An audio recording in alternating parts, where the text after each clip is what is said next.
What is going on, guys? Welcome to your 85th Java tutorial, and in this tutorial I'm going to be teaching you guys about something called JColorChooser. Now we're going to be building a program to make a box pop up and allow the user to pick their own colors, and we're going to set this color equal to a variable and just going to be doing some cool stuff with it. But this is a really useful application and we're going to be using this a lot from now on, so it's going to be good. So what we're going to have pretty much on the screen is a button, and when they click the button they're going to be able to choose their color. So let's go ahead and make a private variable for JButton, and now just name it B for button since I'm lazy.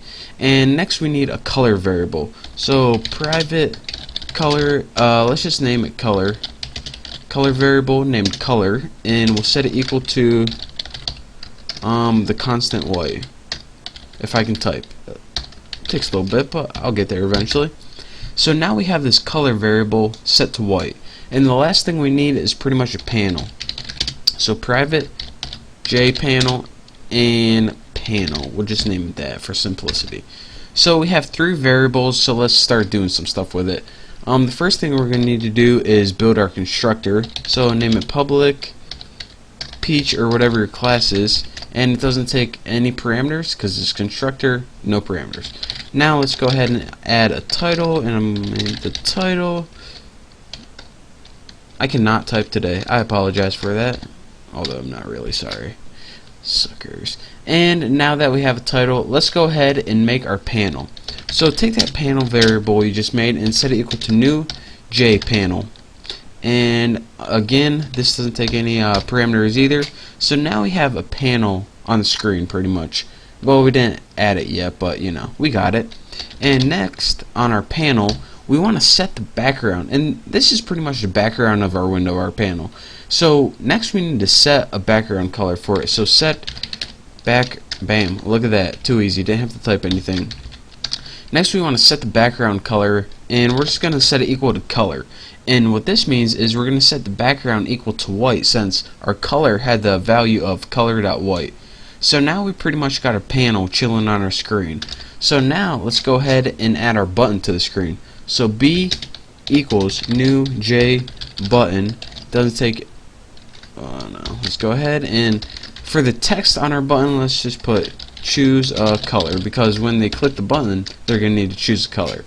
So now we can add some functionality to this. So B dot add action listener right there, and as our arguments we're just going to add an anonymous inner class, and let's go ahead and just put something like new action.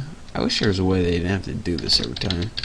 New action listener, and again this action listener must implement method action performed, and then after this we'll finally get to the good stuff. So public void action performed. We did this enough, hopefully. Action event, and now let's get to the meat of this tutorial finally.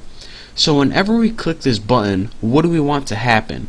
Well, the first thing we want to do is we want to change that color variable, but instead of changing it to this just like a regular constant or something, we're going to let the user decide what they want to change it to. So we need to put something called JColorChooser, and what this allows is the user to choose their color. So just put show dialog right there, and this dialog takes three parameters. The first parameter is the positioning, so just put null, and if you put null it's going to appear in the center of your screen. The second parameter is when you click this button, a new box is going to pop up. So what do you want the title of that color chooser to be? Just put pick your color. And the last parameter is the initial color that's selected, and you'll see it's hard to explain right now because you can't see the box, but just go ahead and put color right here. So whatever the color was set as before, then that's what we want to have.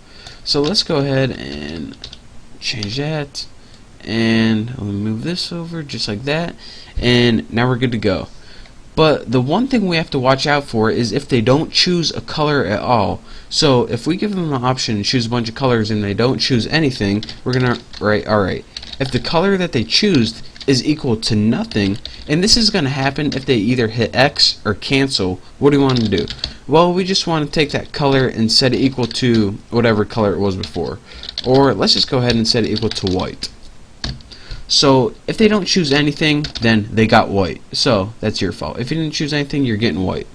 And last but not least, we need to change the color of our background. So again, the background is pretty much the panel. And set background just like that. And what do we want to change it to? Whatever color they chose. So now outside our action listener, let's go ahead and add everything to the screen panel. And I know I didn't teach you guys about border layout, but border layout dot center, this means the panel is gonna appear in the center of the screen. Next, let's add our button, and that was named B, in border layout, and let's just make this appear in south. This means the button appears at the bottom of the screen. See, you're getting like 2 tutorials for one in here. Set size of the window, that's 425 by 150, and once I run this program, you guys are going to see what's going on. Set visible, and we're just going to set this to true so it appears. Now let's run this so I can actually explain it a lot better. And again, don't forget to call your object and set default close operation. Set OK. Now we have this program that says the title, choose a color. Again, this box is white by default. So now if I go to my code right here, we're going to go ahead and press choose a color. Now this is going to pop up. So we go ahead and choose a color like blue or something and press OK, and now our background has turned blue. And if we click it again, choose a color, change it to yellow, and click OK, now our background goes to yellow. And last but not least, if you choose it and hit something like X or cancel, it's white by default. So let me go ahead and I'll explain this if I can get my code to set up right there. What this pretty much means, you know what all this means. Let's get to the good stuff. We change that color variable according to whatever they wanted to change it to. And again, we use that using JColorChooser show dialog. This is positioning, this is the title of that window right here. And again, pick your color. See that title, pick your color right there.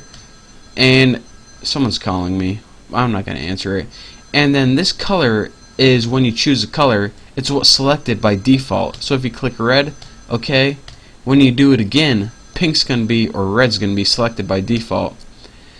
And next, what this pretty much does is whenever you pick a color, it's going to store that value in the return value for color. So if you chose black, now this color is going to be set to the color black.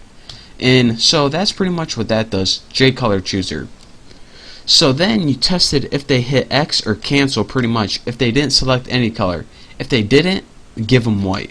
But if they did, then we want to set that background equal to the color that they chose, since that color variable will now equal whatever value was returned.